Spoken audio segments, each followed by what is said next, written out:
Igboho's lawyer, that is Sunday Adeyemo, popularly known as Igboho, his lawyer has actually made some revelations again, and how some of the things that would actually make Sunday Igboho free at the end of the day. Yes, indeed, if they follow suit with exactly what is like he said, if they follow suit with some of these things that he knows, especially about the constitution, what is in there and what is not in there. But he made some very important revelations, and I'm very sure you want to know, because it is about international refugee law. He said it permits Igboho to enter any country, even with fake passport. I hope the Nigerian judges, SARNs, and lawyers are ready for this, because this is not just Igboho, this is not just the Yorubas, this is not just, lawyers. This is more to like citizens against the government. And I believe the government of Nigeria should know that her citizens are no longer in support of how they are ruling. No matter how they try to oppress, suppress, and do all sorts, Nigerians have long forgotten about a government like this, and no one cares anymore. Yes, that is the truth, in case they want to hear. Nigerians do not really care anymore. But let us see some of the revelations his lawyer made known, because he said that international refugee law permits Igboho to enter any country, even with fake passport. Well, let us reveal how this is will be of benefit to Sunday Igboho at the end of the day. And remember, his case has been adjourned till October. Well, that is a bit of such a long time, but of course, what can we do? Just have to keep our fingers crossed and wait till then. But anyway, let us see, because a lot is still about to be revealed about this case before it is October. Yes, okay guys, without further ado, please don't forget to like, don't forget to share this video, and don't forget to subscribe if you have not. Okay, my dear people, let us quickly get in, as it says that the international refugee law permits Yoruba Nation agitator Sunday Adeyemo, aka Sunday Igboho, to enter any country, even with a fake passport. IGBOHO, coordinator legal affairs for the agitator, has said Article 31 of the 1951 Convention relating to the status of refugees provides thus: the contracting state shall not impose penalties on account of their illegal entry or presence on refugees who, coming directly from a territory where their life or freedom was threatened in the sense of Article 1, enter or are present in the territory without authorization, provided they present themselves without delay to the authorities and show good cause for their illegal entry or presence. The contracting state shall not apply to the movement of such refugees restrictions other than those which are necessary, and such restrictions shall only be applied until their status in the country is regularized or they obtained admission into another country. The contracting state shall allow such refugees a reasonable period and all the necessary facilities to obtain admission into another country. Speaking on Wednesday while featuring on an interview program, Igboho's lawyer, however, said his client didn't obtain a fake Beninese passport as reported by some section of the media.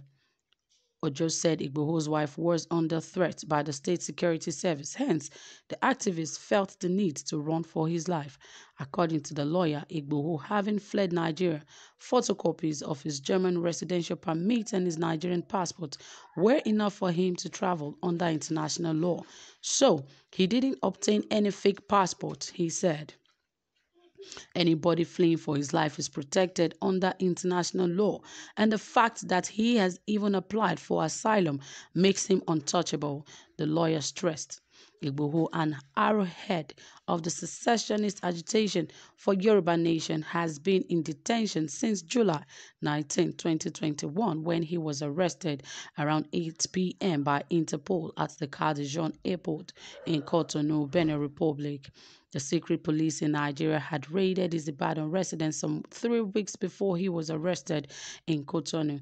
The secret police had said it killed 2 of his associates and arrested about 12 others during the bloody raid around 1 a.m. on July 1st, 2021. Igboho was arrested in Cotonou when he tried to catch a flight to Germany after the Nigerian government notified Interpol that he should be hunted. Speaking, Ojo said the secret police acted illegally by raiding his client's house and by declaring him wanted without a court order. The lawyer said anybody faced with such situation is entitled to take necessary steps to protect his life. He, Igboho, has chosen to flee the country for the preservation of his life, and international law permits him to do, whether legally or illegally. You have the right to preserve your life first. Even if you enter any country illegally, that seeming illegality is legalized by the international refugee law, that anybody who is fearful of his life has the right to go out of any country anyhow, enter any country anyhow, and apply for asylum. Even if you have a fake passport, the moment you get to that country and you apply for asylum and you explain that this is why I did this, you have not committed any crime. In addition to that, this is ECOWAS Economic Community of West African States. Any citizen of West African can enter any country in the region without a visa. Law is a very smart thing if you're very conversant with, the constitution that is surrounded by. You can see what Igboho lawyer is saying, that Igboho is covered. He has not even committed a crime. You can see that he has not committed a crime, especially when it has to do with the fact that he has already applied for an asylum. So obviously, at the end of the day, that case will become invalid.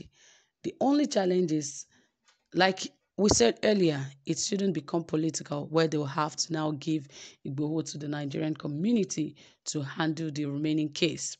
That will become something else. But since he is like a refugee that is running for his dear life, because all of what the DSS did wasn't constitutional. They don't have a court order to come into his house and, cause a raid. They did not just come in to raid, they came in to kill, because immediately they got into the compound, they started shooting sporadically and they killed about 2 people. So obviously that has shown that they are out to kill. Because the reports the DSS gave was that immediately they came in, Igboho's men were the first to attack, shooting at them. That was when they opened fire and shot back at them and killed about 2 of his aides. Well, we just hope that all of these cases that the lawyers are bringing up would stand the test of time and help release Sunday Igboho.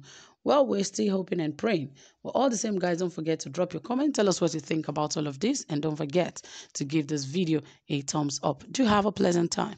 Bye for now.